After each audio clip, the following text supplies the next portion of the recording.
नमस्कार मंडळी, कशा आहेत सगळे? मजेत ना? मजेतच राहायला हवं, कारण जिंदगी ना मिलेगी दोबारा. तर मी वनिता आणि स्वागत आहे तुमचं आपल्या एका नवीन व्हिडिओमध्ये. तर ना सकाळी सकाळी मस्त असं मी गॅलरीत आले होते आणि आमच्या गॅलरीमध्ये ना सकाळ सकाळी खूप छान व्ह्यू दिसतो.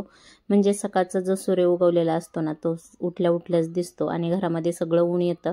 तर गॅलरीमध्ये ना मिरच्याची 2-3 झाडं आहेत, त्याला ना मिरच्या पण यायला लागलेल्या आहेत. तर याआधी 2 मिरच्या मी तोडून घेतल्या होत्या आणि आज एक मोठी मिरची झालती, ती तोडून घेतली. म्हटलं होईल भाजी टाकायला.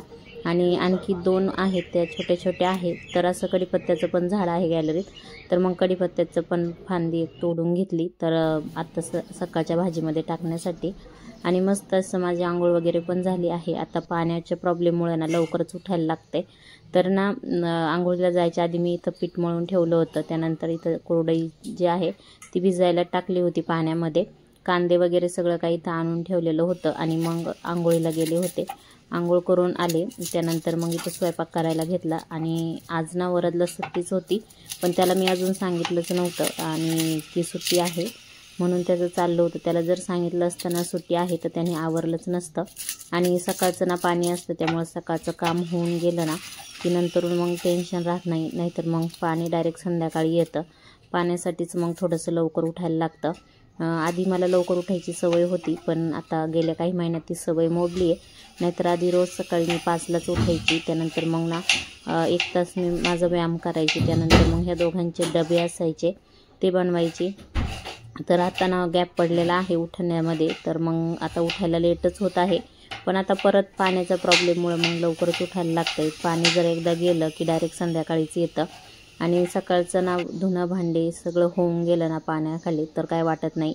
नाहीतर जर पाणी घेऊन धुवायचं म्हटलं ना मग ना खूप वेळ जातो आणि आवरत पण नाही पटपट. तर आज ना मी कुरडईची भाजी करणार होते. तर ना सकाळी सकाळी सुचलंच नाही काय भाजी करायची आणि फ्रीजमध्ये पण भाजीला काही नव्हतंच. म्हणून मग म्हटलं की मस्त कुरडईची भाजी करू. आणि कुरडईची भाजी खूप छान लागते आणि त्यामुळे मग मी बऱ्याच वेळा कुरडईची भाजी करते. तर ना म्हटलं चला आता ही भाजीची रेसिपी पण तुमच्यासोबत शेअर करते. तर ना मी तेलामध्ये ना जिरी मोहरी टाकली, कढीपत्ता, हिरव्या मिरच्या, लसूण चिरलेला तो टाकून घेतला. तो छान असा परतला. त्यानंतर मग मी त्यामध्ये कांदा टाकून घेतला. कांदा पण छान परतला. आणि ह्या भाजीला ना वरद ना मॅगीची भाजी म्हणतो. वरदला माहीतच नाही आहे की ती कुरडई आहे.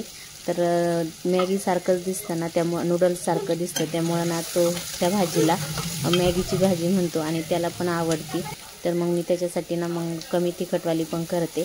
तर आता हे पण नूडल्ससारखंच दिसतंय ना, म्हणून त्याला असं वाटतं की मॅगीची भाजी आहे. तर मग मी पण म्हणते हा ठीक आहे मॅगीची भाजी आहे, म्हणजे तो ती भाजी खातो तरी. तर आता मी यांच्या डब्यासाठी बनवत होते ही भाजी. आज वरदला सुट्टी आहे, त्यामुळे आज तर काय वरदच्या डब्याला काही बनवायचं नाही. तर मग त्यांच्यासाठीच डबा बनवून द्यायचा आहे. तर मग मी त्यांच्यासाठी कुरडई कांदा बनवलेला आहे. कुरडई कांदाच म्हणतात ह्या भाजीला. त्यानंतर मग मी लगेच एकीकडनं चपात्या पण करायला घेतल्या. आणि चपात्या करताना ना मी काय करते, सगळे जे उंडे आहेत ना ते एकदम करून ठेवते. त्यामुळं मग नंतर ना चपाती करताना ना तवा रिकामा राहत नाही. खालची चपाती झाली की वरती लगेच चपाती जाते असं. म्हणजे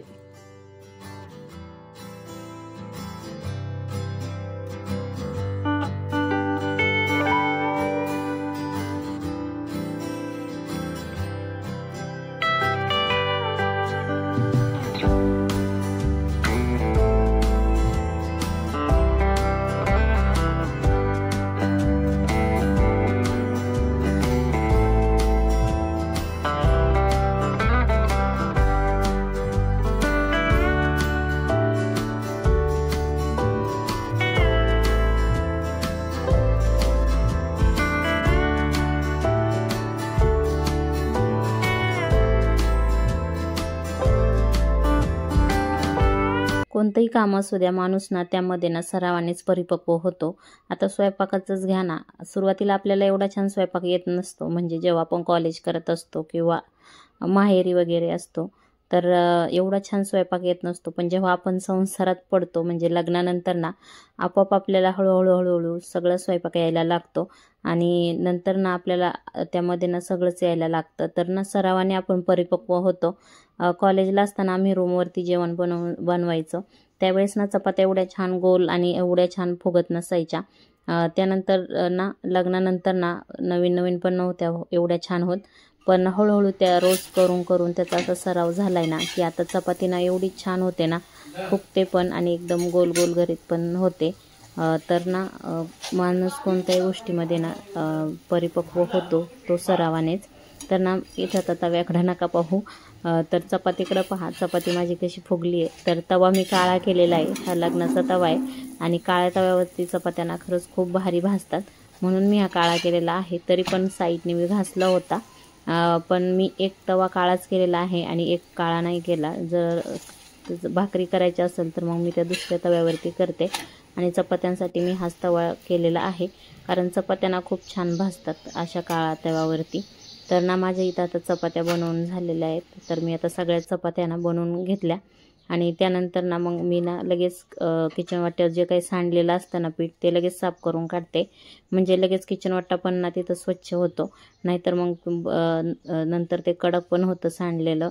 त्यामुळं मग सगळ्यात आधी मी ना पोळपटण ते सगळं ना बेसिंगमध्ये टाकलं आणि नंतर ना इथं पुसून घेतला किचन वाटा. आणि पोहे करायचे होते आज नाश्त्यासाठी, त्यामुळं एकीकडे लगेच मी ना पाणी आहे तर मग पोहे पण लगेच भिजवून घेतले. तर पोहे भिजून एका बाजूला ठेवले, त्यानंतर मग दुसरं काम करायला घेतलं. आता इथं माझी भाजी चपाती तयार झालेली आहे. आता वरच्या पप्पांचा आवरते, तोपर्यंत मी ना त्यांचा डबा वगैरे ना भरून टेबलवर नेऊन ठेवते पुढे हॉलमध्ये. तर मी इथं डबा भरायला घेतला त्यांचा. तर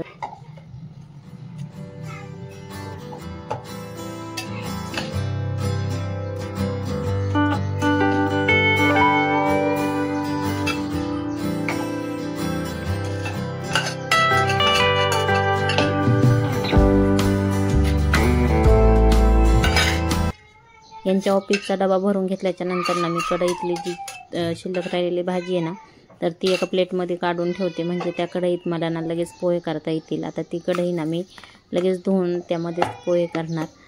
तर यांचा डबा पण आता भरून तयार आहे. तर यांचा डबा आता मी पुढे नेऊन ठेवते हॉलमध्ये, म्हणजे मग ते लगेच बॅगमध्ये ठेवून देतात. आणि ह्या बाकीच्या ज्या चपात्या आहेत ना त्या अशा वरती राहिल्या ना की कडक व्हायला सुरुवात होते, त्यामुळे ना त्या लगेच आता मी ह्या डब्यामध्ये ठेवून दिल्या. तर त्यानंतर ना मी इथं नाश्त्याला मी ना पोहे पण लगेच बनवून घेतले. आणि पोहे बनवता बनवताच मला साईडला ना भांडे पण धुवायचे होते, कारण पाण्याची काहीच गॅरंटी नाही आहे, पाणी किती वेळ राहील काय. कारण कधी कधी 1 तासात जातं, कधी कधी 2 तासात पण जातं. आणि त्यामुळं मग मी ना इकडं ना लगेच भांडी धुवायला घेतली.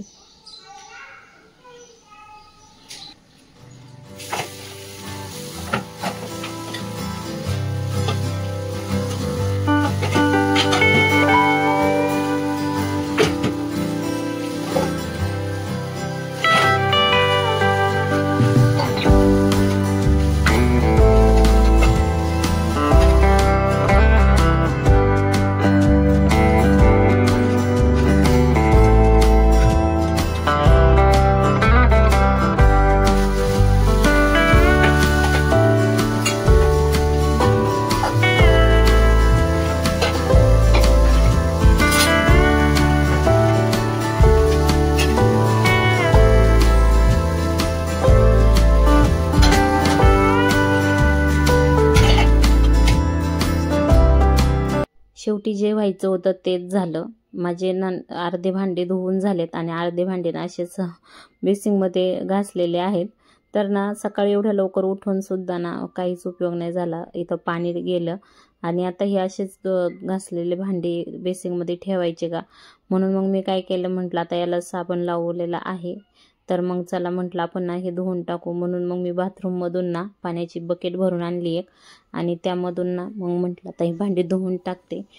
खरंच पाण्यासाठी एवढं स्ट्रगल करायला लागतंय ना, हे स्ट्रगल करताना एवढं काही वाटत नाही, कारण ह्यावेळीस असा विचार येतो की ज्यांच्याकडे काहीच पाणी नसेल ना ते लोक कसे दिवस काढत असतील. इथं आपल्याला सकाळ संध्याकाळ 1-1, 2-2 तास तरी पाणी असतंय, आपण भरून ठेवू शकतो. पण काही ठिकाणी खूपच पाण्याचं अवघड असतं, त्यांना 8-8 दिवससुद्धा त्यांच्याकडे पाणी येत नाही. तर त्यांचं काय होत असेल असं मनात विचार करूनच मग ना मी चिडचिड कमी करते, नाही तर माझी खूप चिडचिड होते, कारण पाणी नसतं, सगळा पसारा तसंच पडलेला असतो घरात.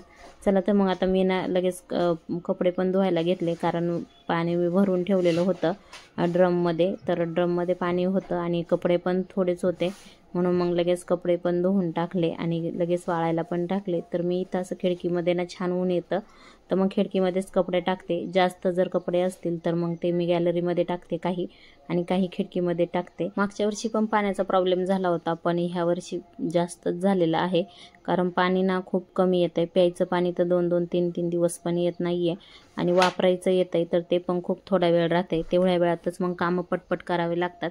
त्यामुळे ना सकाळचं माझं रुटीन ना खूप म्हणजे खूप फास्ट झालंय। सकाळचं मला ना पाणी आहे तोपर्यंत ना स्वयंपाक, किचन आणि धुणं हे सगळं ना करायलाच लागतं। जर हे गोष्टी केल्या नाहीत ना मग दिवसभर मग ते ड्रममधून पाणी घ्या आणि धुवा असं होतं, आणि तो ड्रम पण मग पुरत नाही। तो इमर्जन्सी बरा पडतो, जर पाणी एखाद्या दिवशी नाहीच आलं तर मग त्या ड्रमातलं पाणी वापरायला होतं आंघोळींना वगैरे। तर ना इथं माझे कपडे वगैरे धुवून झालेत, तर त्यानंतर ना इथं वरदला अभ्यास करत होता। आता हॉलमध्ये ना पहा किती पसारा झालाय, आज वरद घरी आहे। तर मग आता माझं ना कपडे पण वाळायला टाकून झालेत आणि किचनमधलं पण काम झालंय। तर मग म्हटलं आता हॉल आवरायला घेते, आणि वरदचा इथं अभ्यास चाललाय। काय बोलतोय काय माहिती, त्याचं चाललंय काहीतरी। तर त्याला बोललं की तू जरा वेळ कर, नंतर माझं काम आवरलं की मग मी तुझा अभ्यास घेईल, आणि त्याचा इथं झोपून अभ्यास चाललेला आहे। तर ना मी त्याचं जे काही आहे ना खाली सगळं पडलेलं ते काढते सोप्यांखालचं, आणि आत्ता पाठीमागेच मी सगळं काही व्यवस्थित लावलेलं होतं। पण तरीही आमच्या ना खेळण्यांना ना सोप्याखालची जागा आवडते। आमची खेळणी ना पुन्हा पुन्हा त्या सोप्याखाली जातात। तर ना यांनी असा एक बॉक्स आणलाय, तर आता त्या बॉक्समध्ये ना मी त्याची सगळी खेळणी भरणार, आणि त्याला जेव्हा पाहिजे ना तेव्हा तो काढेल, कारण की ते ऑर्गनायझर घेऊन पण ना खेळणी त्यावरती राहतच नाहीत। मी रोज ठेवली ना की रोज ती सोप्याखाली जातात। खेळण्यांना पाय नाही येत, पण ह्या 2 पायाचं पोरगं आहे ना माझं, हे मात्र ती खेळणी सोप्याखाली ठेवतं म्हणजे ठेवतंच। मग काय मी आता इथं आवरायला घेतलं, तर आता त्याची बॅग वगैरे पण आवरून ठेवते। त्याच्या बॅगीमध्ये त्याचा रुमाल वगैरे ठेवून दिला, त्याने रुमाल पण तसंच बाहेर काढून टाकला होता, आणि आता त्याचं चाललं होतं बोलायचं काम माझ्यासोबत। तर आता खालची जी काही खेळणी आहे ना ती पण काढून घेते मी, आणि आता वरच पण मला ही काढू लागणार आहे खेळणी।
हॉल आवरून झाला, त्यानंतर ना इथं झाडून पण झाला.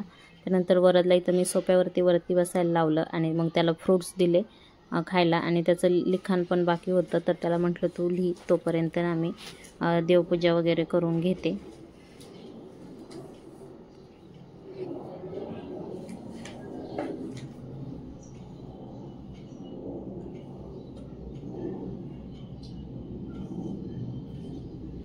आता 9:30 वाजले ते आणि इथं माझी देवपूजा झाली आहे. आणि आता मी ना माझी इथं नित्यसेवा करायला घेतली आहे. तर आता नित्यसेवा वगैरे मी करून घेते.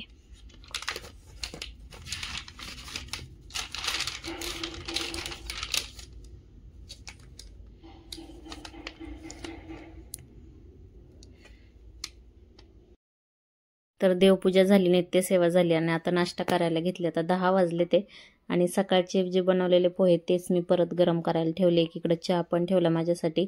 आणि मला ना सकाळीच भूक लागते खूप, पण ना ह्या पाण्यामुळे ना सकाळच्या आधी कामं करून घ्यायला लागतात आणि मग नाश्ता करायला लागतो. तर मग मी आज लेटच नाश्ता केला आणि वरदला सुट्टी होती म्हणून लेटच केला. वरदची LKGची लास्ट एक्झाम उद्यापासून चालू होणार आहे. 6 मार्च ते 12 मार्चपर्यंत त्याची एक्झाम आहे. तर आता इथं वरदचा ना मी अभ्यास घेते. तर त्याचा अभ्यास थोडासा कंप्लीट करून घेते, थोडासा बाकी आहे आणि त्याची उद्यापासून एक्झाम आहे. खरं तर हा व्हिडिओ एडिट करायला ना मला बनलंच नाही. हा व्हिडिओ जो आहे ना तो बुधवारचा आहे आणि 6 मार्च ते 12 मार्च अशी वरदची एक्झाम आहे. तर ना त्याची लहान मुलांना सुद्धा एक्झाम असतात आणि ना अशी एक्झाम असतात ना की काही विचारूच नका. की एक्झामसाठी त्यांना आज सुट्टी दिली, उद्या पेपर आहे आणि आज सुट्टी. जसं यांचा 10वीचा बोर्डाचा पेपर आहे आणि यांना खूप तयारी करायची आहे असं. तर एवढी सगळे बुक आहेत वरदला आणि ना खरंच एवढे बुक पाहून ना कधी कधी ना विशेषच वाटतं की एवढ्या लहान वयात एवढे बुक. आणि CBSEचा पोर्शन तर एवढा हार्ड आहे ना की काही शब्दच आपल्याला कळत नाहीत. आपलं जरी ग्रॅज्युएशन झालेलं असलं तरी आपल्याला गुगलवर जावं लागतं आणि तिथून पाहावं लागतं सगळं काही. रात्री आम्ही अचानक जेवणासाठी बाहेर गेलो. यांचे फ्रेंड आले होते, ते म्हटले बाहेर जाऊया जेवायला. मग बाहेर गेलो आणि तिथं हे पोस्टर पाहून ना गावाकडचीच आठवण झाली. तिथं सगळं काही ना गावाकडच्या सारखंच होतं आणि ना खाली पण ना त्यांनी शेणाने सारवलेलं होतं. छान असे पोस्टर लावले होते आणि ते पाहून ना खरंच गावाची आठवण येत होती. तर असा गेला आजचा दिवस. तर असं होतं माझं सकाळचं मॉर्निंग रुटीन. चला तर मग व्हिडिओ आवडला तर लाईक करा, शेअर करा आणि आपल्या चॅनल सबस्क्राईब करा. भेटू एका पुढच्या व्हिडिओमध्ये. तोपर्यंत बाय बाय.